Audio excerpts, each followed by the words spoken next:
Distance over time. With direction. So speed with direction.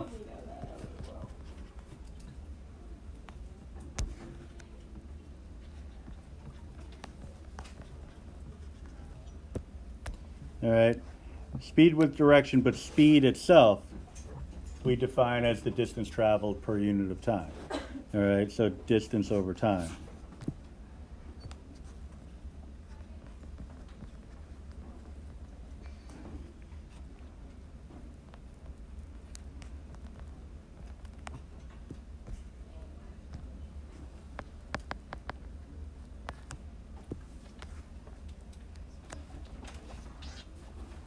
All right, so distance over time. You know, so many times in the past I've seen this where people just memorize words, it's distance over time, without having any conception of what those words mean.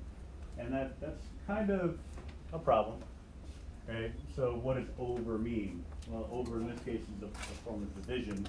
Division is creating a rate of change, which ties this idea together with what we've been covering in class. Now the position function. 1/2 AT squared plus VO times T plus SO. All right. The S of T part. That's the position at any time T.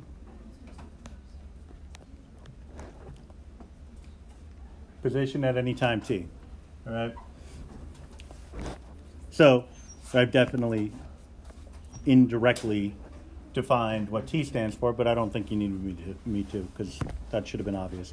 What does the A stand for? Acceleration. Often it's due to gravity, but not always. It's only due to gravity if you're talking about something that's influenced by gravity. All right, so like, for example, a free-falling object, like we'll see in the first example. VO, initial velocity, but I'm going to write it as velocity at time t equals what? 0.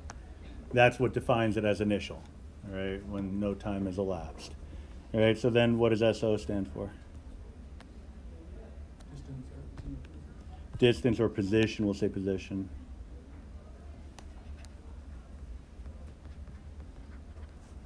At t equals 0.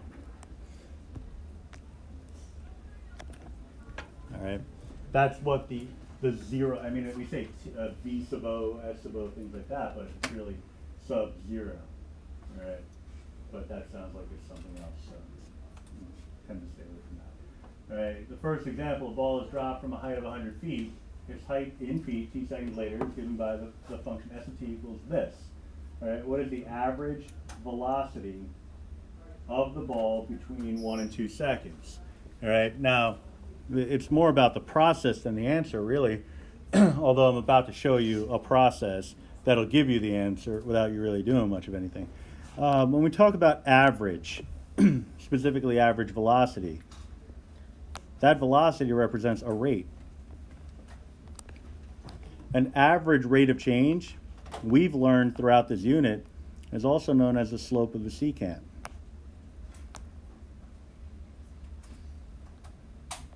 And there's a formula for that. It's f of b minus f of a over b minus a. That's a weird looking formula. You might know it better by its alternative form, change in y over change in x. All right, what they're giving us here are a and b values, 1 and 2.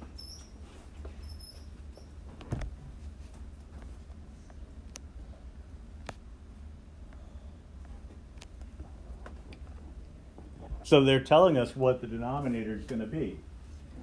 We just need to figure out what the numerator is going to be. F of b, so f of 2 minus f of 1. So we have a function. You know, the function in this case is s, but it's still a function. We can do some plugging and chugging and things like that, but I don't want to. I want to get the answer. The reason why I want to go right to the answer, one's the obvious reason, because it's easy to do that. The other would be because it's not really calculus. It's 8th grade math. Let's let the calculator do the 8th grade math for us so that we can handle the calculus separately.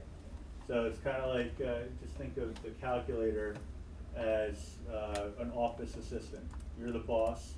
You want the assistant to do all the menial tasks. The calculator is going to handle that for us while you do the real work, right? So maybe you want to do the menial stuff. Maybe you don't want to do any real work.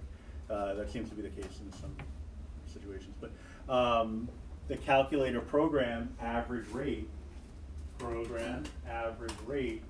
is designed to do all of these menial tasks that are beneath us. I mean, we're 4 grade levels above when you would actually have learned how to do this. So why should you have to do it? That's my opinion. So program, average rate, hit enter. It asks me, it says y1 equals what? Well, that's the function. It's saying, what is my equation? Wait, how do you get there? Program, average rate. And then hit enter. All right. So I need to tell the calculator what the equation is, otherwise it's not going to be, it's going to say the slope of what? You haven't told me anything. So -16, we won't use a t because the y equals menu works in terms of x. So -16 x squared plus 100. Then hit enter.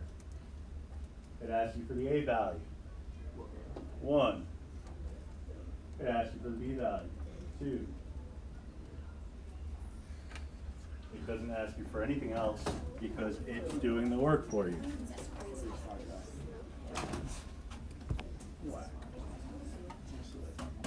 So you get -48.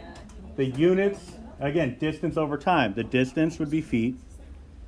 The time would be in seconds. So -48 feet per second on average over that interval. All right? So I wrote this program so that you would not have to do this work. Oh, okay. I mean, some people say thank you, but, you know. Oh, you're welcome. Did you like make it yourself? Yeah, all these programs I make, I don't let other people do my work. Yeah. I noticed that some people weren't clapping, and that's all right. That's all right. You don't have to. It's not like I have a photographic memory and I can keep track of that sort of thing. So, yeah, I mean, it's cool that you're doing it, but I'm not actually. Nah, it's cool, even after the fact. It's fine. So, anyway, the next question, yeah, you might look at this and say, oh, I'm not clapping, that's stupid. I can do slope all by myself. I'm a grown-up. Yeah, all right, cool. But the next 2 questions are asking you to do the exact same thing. So you can do it, but you don't want to, right? I wouldn't want to. So the last thing I did was run a program. So if I just hit enter, it'll run the program a second time. I do have to type the equation in a second time. Put in the a value. Whoops, that's not the a value. Put in the b value. Notice how the a and b values are a little bit closer now than they were before. So now I have -40.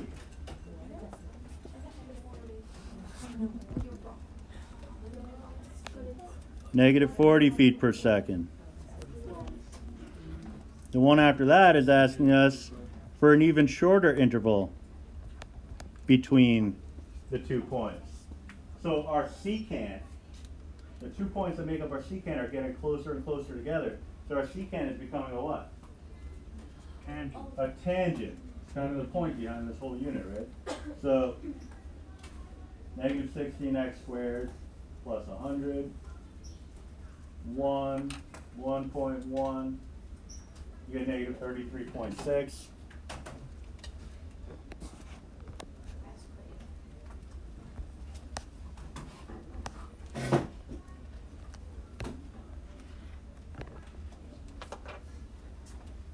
And it asks us for the instantaneous velocity at exactly 1 second. Well, one way, if I had no idea what a derivative was, I might say, well, I got a pretty good approach now. Let me try this method between 1 and something really, really close to 1, like that, and see what I get. I mean, the calculator's practically screaming -32 at me.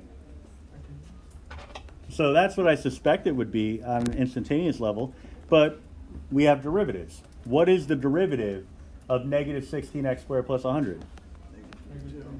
-32t, which we can evaluate for when t is equal to 1. So -32 times 1 would be -32. So finding the derivative allows us to get the exact value for the instantaneous rate of change, whereas this is the numerical approach. But what if you come across a function that you don't know how to find the derivative of? Then you'd be in the jam, right? This is polynomial, so it's not bad.